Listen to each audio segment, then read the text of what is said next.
Prime Minister Netanyahu. Let's begin with Keith from Washington, D.C. Let's see.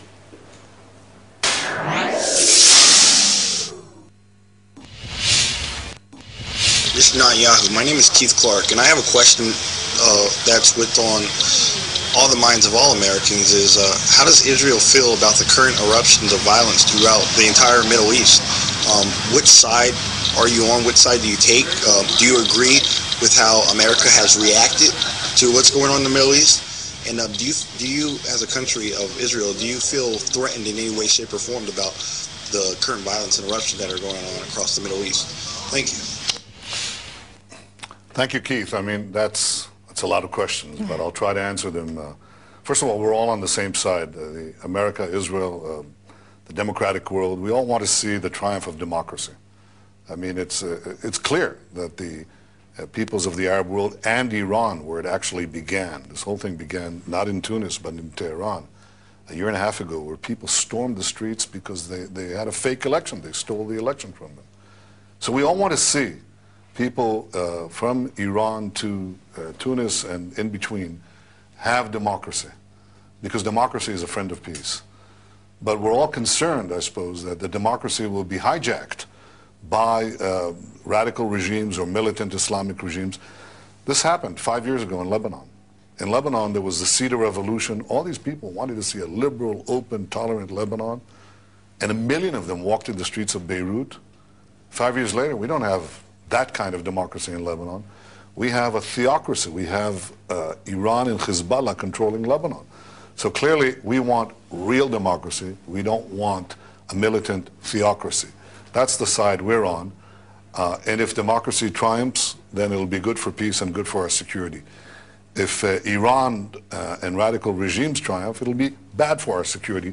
Bad for your security, too, in the United States. But, you know, as we speak, President Assad has blamed Israel today for the turmoil in his country. And I wanted to ask you if you believe that it's in Israel's best interest to see the Assad regime fall. Well, any answer I'll give you wouldn't be a good one. So I'll tell you again, we'd like to see everywhere, including in Syria, genuine reforms for democracy, genuine emergence of democracy. That's no threat to any of us. But one thing I can say is that what is common in this entire region, the reason you have this extraordinary turbulence, this earthquake from Pakistan to Morocco, is because the Arab peoples and the Iranians there and others have basically had the 20th century skip them by, and now 21st century technology, like the internet and television, is telling them what they missed out on. And so they're rebelling. And as I said, I hope they succeed in creating stable democratic structures. But there's one place you notice in this entire vast part of the globe, there's only one country in the heart of the Middle East that has no tremors, no protests, and that's Israel. Because we're the only genuine democracy, the only one where we respect human rights, the only one that respects the rights of Arab citizens. 20% of our population are Arabs, and they enjoy full civil rights in Israel. It's the only place in this entire expanse where Arabs and Muslims enjoy complete freedom and complete equality before the law. Well, I don't think it will surprise you, but the vast majority of questions posed to you from the world viewers were concerning the peace process and the settlements. And actually, this question from Boaz, from Benz, from Tel Aviv, was the top vote getter on this project. Let's see. And the question goes like this. Prime Minister Netanyahu, in response to the horrible... That's misspelled. It's with a U at the end, but okay. Go ahead. You're always a man of details. In response to the horrible murder in Itamar, you have ordered the building of 500 housing units in the settlements. Do you believe that this action will bring peace and end to the violence to the region? And if so, how? That was the #1 top getter, vote getter of the viewers. Look, first of all, I think that this is not the issue. I think the real issue is not a few houses. The real issue... No, but because Benz isn't here, I'm going to ask you to answer his question, not the question that you think is the issue. No, I'm answering. Okay. He asks, is this going to deprive peace? That's not the reason we don't have peace. The reason we don't have peace is because the Palestinians so far have refused to recognize a Jewish state in any border I mean, they negotiated for 18 years when there was plenty of settlement construction. They didn't make it a precondition. And the fact that a few hundred houses are built on less than 1% of the land in dispute is not a big issue. It's disputed land, yeah. We have a historical connection there. You know, my name is Benjamin. The first Benjamin, the son of Jacob, walked these hills 4,000 years ago. So we have some connection to this land. The Palestinians claim it. We need to sit down and negotiate for it. And so far, the Palestinians refuse to do so. You can't conclude a peace agreement if you don't begin to negotiate it. We're prepared to begin negotiating it. They're not. And I hope that they'll remove this refusal, because the only way to get peace is to negotiate peace. But about building those 400 units? Well, they're built, you know where they're built? They're built in places that are going to remain in Israel under any fair-minded person knows that the places that are in question are basically suburbs of Jerusalem and Tel Aviv.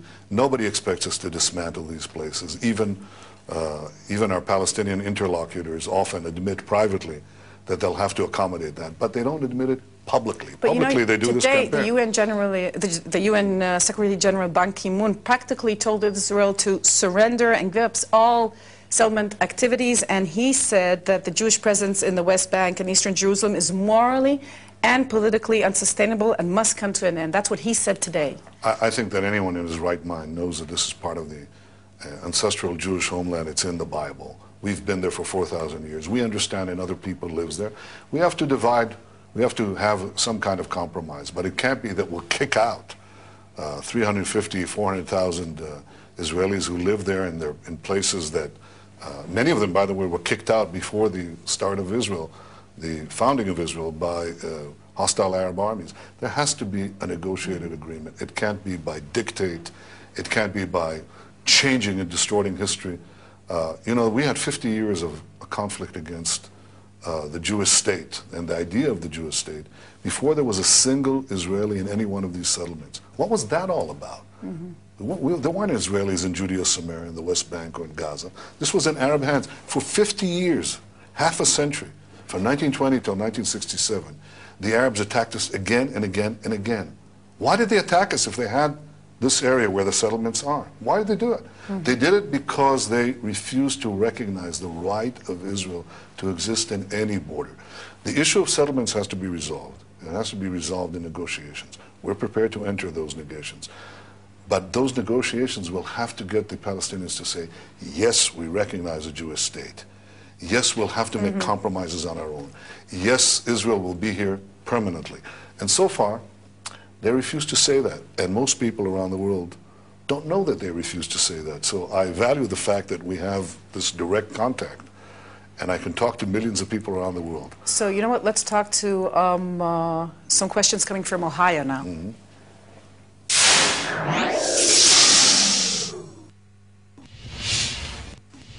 Shalom, Mr. Prime Minister. Are you concerned with the possibility of a third intifada, and what do you think we can do to prevent it? This, of course, refers to the latest thing going on in Facebook talking about third intifada, the 15th of May. Well, look, I hope that the Palestinians would choose peace and not violence. I think that's what they have to choose. It's very unsettling to me that the Palestinian Authority, which is supposed to be the moderate element, is talking about unity with Hamas, which is a terrorist organization supported by Iran that wants to openly declares its goal to wipe out Israel and fires thousands of rockets on Israel's cities. So I hope the Palestinian Authority will choose peace, that they'll choose peace with Israel and not peace with Hamas. That's the only real peace possible. And I hope, too, that they will not go the direction of violence, a new intifada. You know, we'll have to deal with it if it happens. I hope it doesn't happen, both for our sake, but also for the sake of the Palestinians. They deserve better. Okay, you know, a lot of questions from around the world were dealing with your foreign minister, Avigdor Lieberman. Let's see one coming from Jerusalem.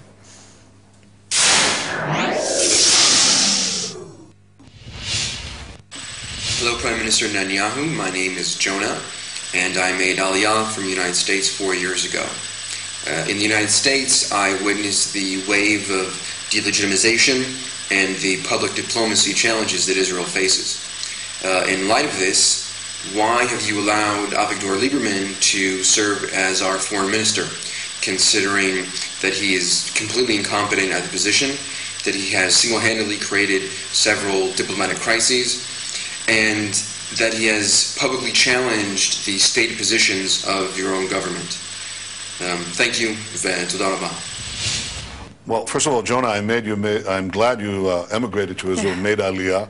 It's good that you're here, so now you can realize that our politics are somewhat different from those in the United States. In the United States, you don't need a coalition. You just form a government any way you want. President can appoint anyone he wants. In Israel, you appoint cabinet members based on the distribution of votes to the parties.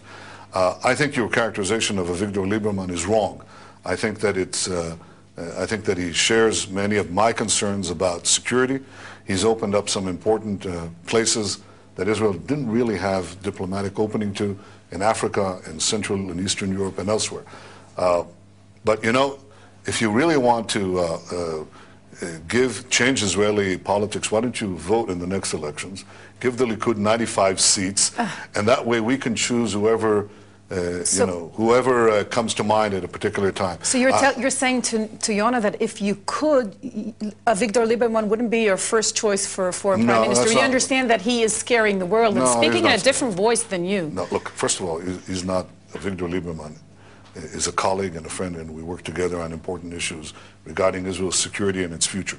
The second thing is that I think that it's just not true to say, try to attribute to him or to any one person the problems that we face. We have 60 years of cumulative bad propaganda against us, especially since the Six-Day War. That's almost half a century. Then Yonah is saying that he can hear you saying one thing about the peace process, and then he sees Avigdor Lieberman standing in the UN Council saying something totally different. That's natural in a coalition process. It is inside, but when he goes abroad, we don't have a presidential system. We have a parliamentary system, and that's common in many places. But ultimately, the decision is made by the prime minister and approved by the cabinet. But here's the point I want to say: Israel is receiving sustained attacks, delegitimizing it, because people don't hear these kinds of interviews, because there's systemic violation of the truth. I said before, how many people who are hearing me now know that 20% of Israel's citizens are Arabs, that there are Arab Knesset members in our parliament, that there have been Arab ministers